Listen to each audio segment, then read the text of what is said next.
control the vertical.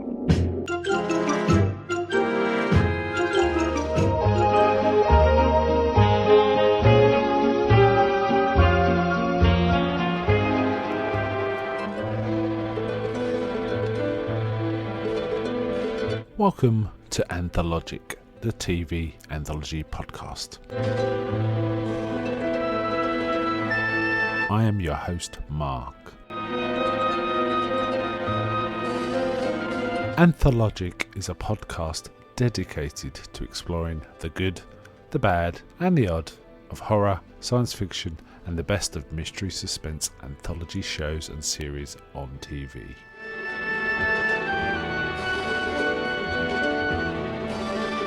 Join me as we slip through the cracks of reality to approach the extremes of experience, where we can peruse the stories and art of a sinister fairground of strange and wonderful rides. And now we go on to the show that is the focus of this particular episode.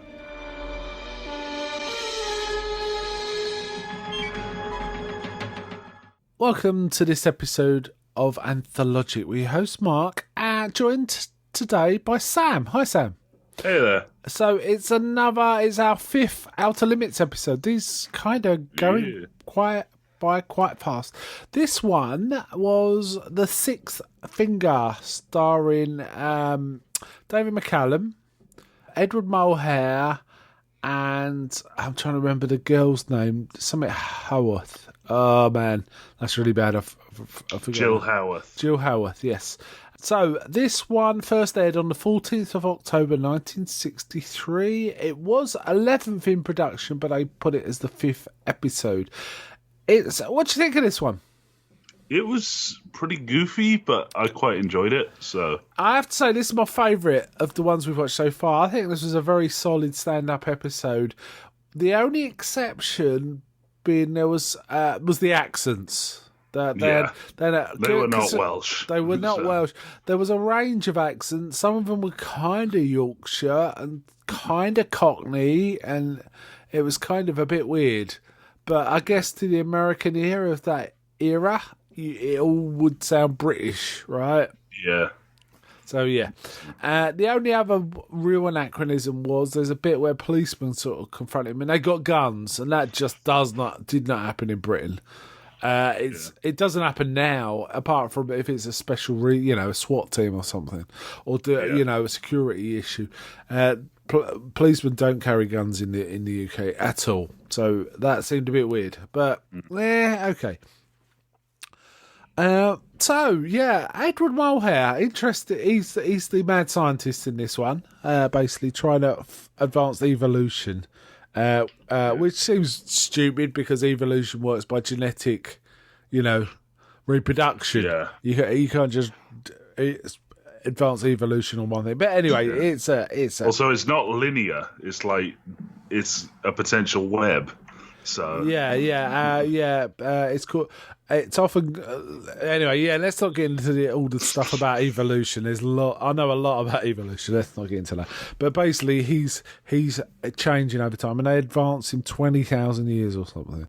Yeah. So, what do you think about Edward Mulhare? I kind of know him from other TV stuff, but what do you think of him? He was pretty good. He's got a touch of Vincent Price about him, hasn't he? Like authority. So yeah. Yeah. I know him from an old show called The Ghost. What was it called? The Ghost of Mrs. Muir, which was a TV series based on an old film. He was pretty good in that, and also he was a villain in one of the Man from U.N.C.L.E. episodes or movies. Yeah. And he's pretty good in that too. So it kind of works well, but he's got a look about him that's kind of Vincent Price-ish to me. How about David McCallum? What do you think of him? He was pretty good, like especially when he went all future human-y. So I felt like he didn't have a Welsh accent, but he had like a pretty good progression from like sort of working class to like a weird beyond human sort of thing. Yeah. This was a pretty solid. He basically got the gig because he was in town. He was. Okay. He was. I think I've talked about this about with other actors that they picked up, like Donald Pleasance, right? He was in the movie The Greatest Story Ever Told about Jesus, and they knew he was in town, so they basically, got him to come in for this in the same way they did with Donald Pleasance. They were using all these British actors, which might be why it was moved up. Oh no, sorry, it wasn't. That's nothing to do with the production one. I have to say, I thought he did an outstanding job, and the reason he did an outstanding job was he was a pretty good actor when he wasn't in the makeup, but when he was in the makeup, it was kind of his like facial, were covered, but his voice still conveyed his emotion very well, so it worked. Yeah, right. Oh, what do you think of the makeup, by the way? The makeup was pretty good.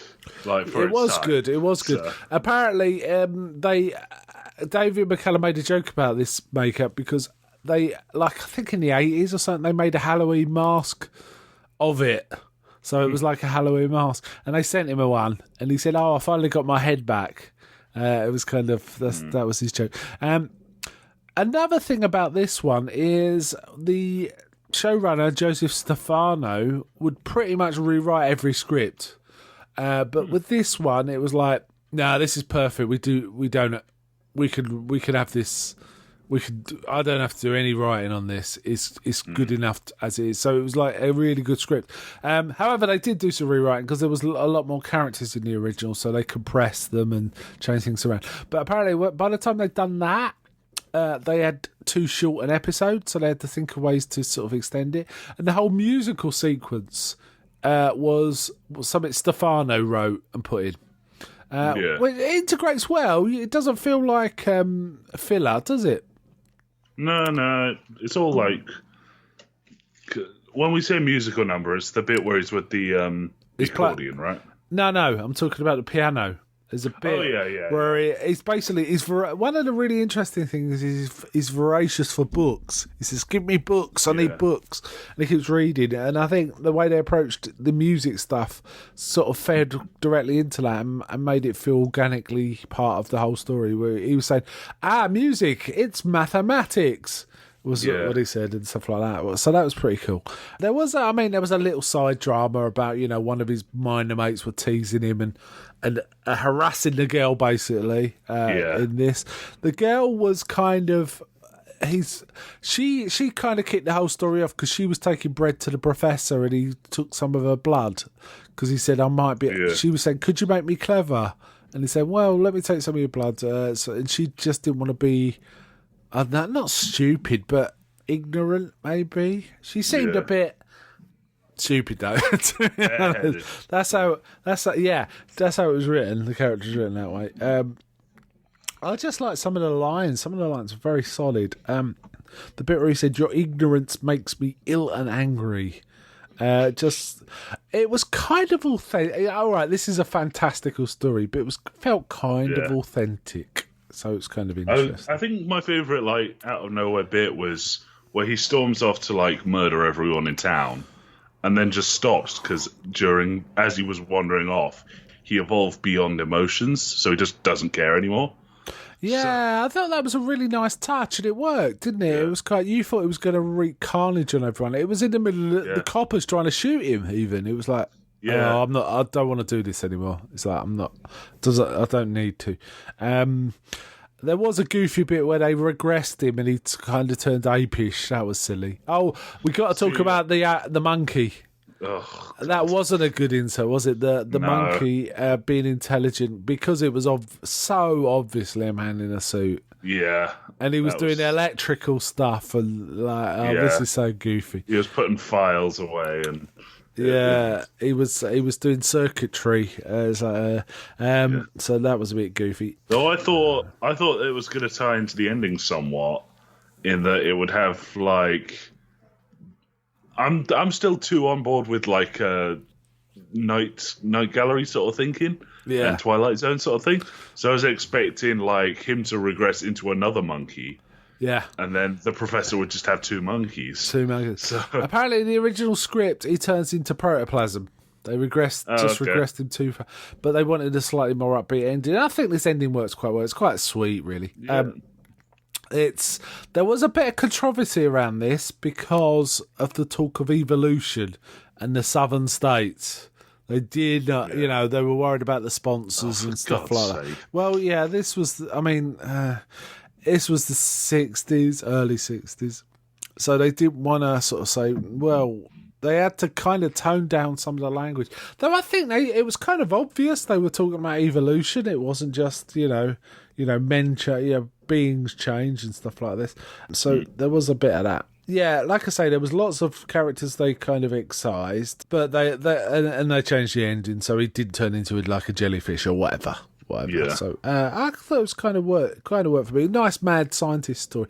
It was kind of reminded me of a story called. Have you ever heard of a story called Flowers for Algernon? I've heard of it, but I've never read it. So yeah, well, it's about a scientist making a simple guy, super intelligent or intelligent, but then really, as part of the story is he's kind of realising what he was and what he wants to be, and he's kind of coping with it. But then they realise the therapy's going to stop working, or it's stopping having an effect, so he's going to regress back to what he was. So then there's a drama about him, having to deal with knowing he's not going to stay like he is. So it's kind of a tragic thing. There's a kind of a nod of that in this. He had different stages of makeup, didn't he? He was kind of an egg-headed guy first, and then he went a proper bulb. But as he grew his sixth finger, it kind of, it got kind of weird looking, pointy eared and a weird. He got kind of like elfin, like he had pointy ears, long sort of crooked nose. It was kind of witchy, or goblin kind of look, right? Yeah, it was kind of and he had like ESP and stuff. He knew what the professor was thinking and all this. So there was a touch of something like Village of the Damned, where the kids could read minds and know that they were being threatened and stuff like that. So there was a touch of that too. The story was also, I think, copied. Have you seen the film Lucy with Scarlett Johansson? Yeah. About and also Bradley Walsh, Limitless, wasn't it? He had a drug that could unlock human potential. So this story of some sort of technology to unlock human potential or sort of advance people has been used more again and again, actually, and it kind of stems back from this episode. I think this was quite a popular episode. Yeah. I can see that. Yeah. I like. Would you say it's the best one we've seen so far? Probably, yeah. I think it's a real standout one. Definitely better than the last one and the 100 Days of Dragon. So I kind of like those, but this one is my favourite so far. But by a long way as well, I'd say. One other little factoid about this, directed by a chap called James Goldston, who would then go on to direct the second pilot for Star Trek. The first pilot was rejected. It was called The Cage. It was the one with Pike, not Kirk. And he went on to direct the second pilot, the one with Kirk, which was called Where No Man Has Gone Before. So this guy's got a bit of a sci-fi TV pedigree. Solid direction, I have to say. Solid direction. There was a bit of Dutch angling going on, as there often is in The Outer Limits, because that's its jam. I kind of like this one. I thought it was a very solid one. Yeah. Okay, all right then. Anything more to say about it? No, I can't think of anything. So. No, it was kind of cool. But the accents were a real. You had to get over that. But I think if America watched this, probably wouldn't be bothered by it so much. But it was kind of a bit much, really. Yeah. In this one. But there you go. Okay, let's wind it up there. So, bye from me. Bye. And just one question. Is anybody out there?